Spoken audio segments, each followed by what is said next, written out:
Have you ever had that feeling that you're just running in place in your career? You're doing all the right things, maybe you're even getting promoted, but something just feels off. Well, today, we're going to dive into a really fascinating and kind of radical new way to look at your professional life. And this was all sparked by a question from a public servant who felt completely and totally stuck. This right here, this feeling is at the very heart of our explainer. It's that weird paradox of knowing on some level that you're in a process of growth, but at the same time feeling like you've just slammed into a wall. So what if that wall isn't a dead end? What if it's actually a doorway? So here's how we're going to break this all down. We're going to go on a 6-part journey, starting with that all-too-common feeling of being stuck and ending with a powerful new framework for building a second chapter of your career that's actually meaningful. Let's get into it. Okay, first up, let's really get to the core of this challenge. The public servant who inspired this whole conversation. Well, they'd recently been promoted, they'd moved to a whole new city for the job, but they still just couldn't shake that nagging feeling of stagnation. This is such a classic conflict, isn't it? On the outside, your resume, your LinkedIn profile, everything says progress. You are climbing the ladder. But on the inside, it feels like your real development has just ground to a halt. It's a huge sign that the way we measure success might just be fundamentally flawed. So how do we fix this? Well, this is where it gets really interesting. The source material for this suggests a total reframe of what a career in public service, or really any big structured organization, truly is. It starts by seeing it not as a job, but as something else entirely. Here's the big mind shift. I want you to imagine your workplace is a university, and your salary, that's not just pay, it's a scholarship funded by the public. Your purpose isn't just to punch a clock and do tasks, it's to learn, to actually study how society operates from the unique position you're in. So, in this school, promotions aren't just about getting a new title or a slightly bigger office. Nope, they're about you advancing to the next grade level. Every step up that ladder is like going from being a freshman to a sophomore. You're not just getting more responsibility, you're actually advancing in your life's curriculum. And why do you even want to move up? It's not just for the status, it's for a better education. Higher grades give you access to a totally different environment, you meet new people, and you get to tackle more complex problems. You literally get a higher quality education in how the world works. So the key takeaway here is, the goal is learning, not just climbing. Okay, this all leads to a really critical question. Because in any school, at some point, there's a graduation. So what on earth does graduation look like in your career? This is it. This is the moment that creates that awful feeling of stagnation. You've been advancing, you've been learning, you've been growing, but then, boom, the promotions stop. You can't get to that next grade. So is this failure? No. According to this framework, hitting a ceiling is the exact opposite of failure. It is a signal, it's a sign that your formal education in that specific school is complete. You have learned what you were meant to learn there. It is time to take all that knowledge and move on. And the source material is crystal clear about the cost of ignoring this signal.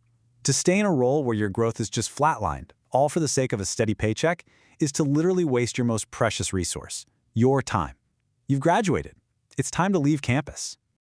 All right, so you've graduated. Now what? The old advice would be to go start a company, build an enterprise.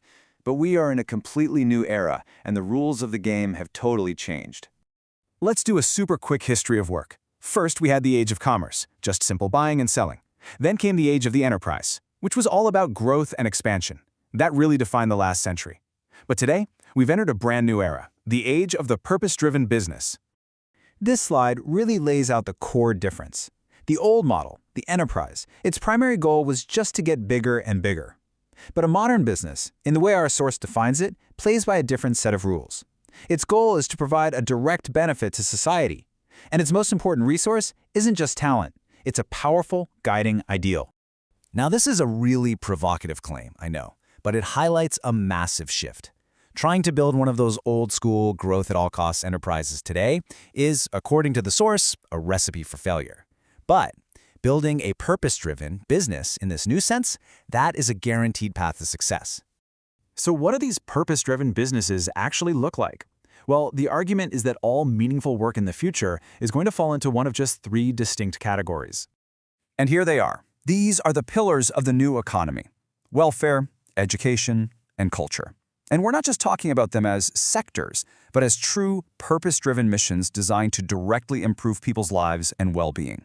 Now you're probably thinking, wait a minute, we already have these things. But the source argues that we've only ever had welfare activities or education institutions.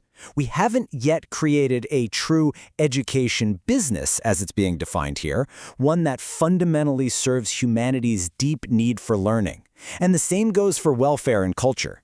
These fields are basically wide open frontiers for innovation. So what's the real difference? Well, an activity might be well-intentioned, sure, but a business, in this new sense, creates direct, tangible benefits for people. And when you provide that direct value, you don't just make a profit. You earn something far more valuable: genuine respect from society. Okay, so finally, what is the fuel for this new kind of work? What's the engine? It's not money, it's not your network of connections, it is something intangible, but it's infinitely more powerful. The engine of a modern business is its ideal. It's that clear, powerful answer to the question, why do we even exist? This guiding philosophy, this is the non-negotiable foundation. Without a strong ideal, you can have activities, sure, but you can never ever have a truly successful business. And this just shows you how it all works in practice. It's a chain reaction. It all starts with the ideal. A powerful mission acts like a magnet, pulling in the right talent who truly believe in the cause. Then, when you get the right people gathered around a great idea, the economy just naturally flows to them. And the ultimate result of all of this? True, lasting respect. So this brings us all the way back to you. If you're feeling stagnant, maybe it's not a sign of failure at all. Maybe it's a signal that it's your graduation day. And as you start to think about what comes next, the most important question isn't, what will I do? It's, what ideal will I serve? That right there, that is the question that's going to define your next great chapter.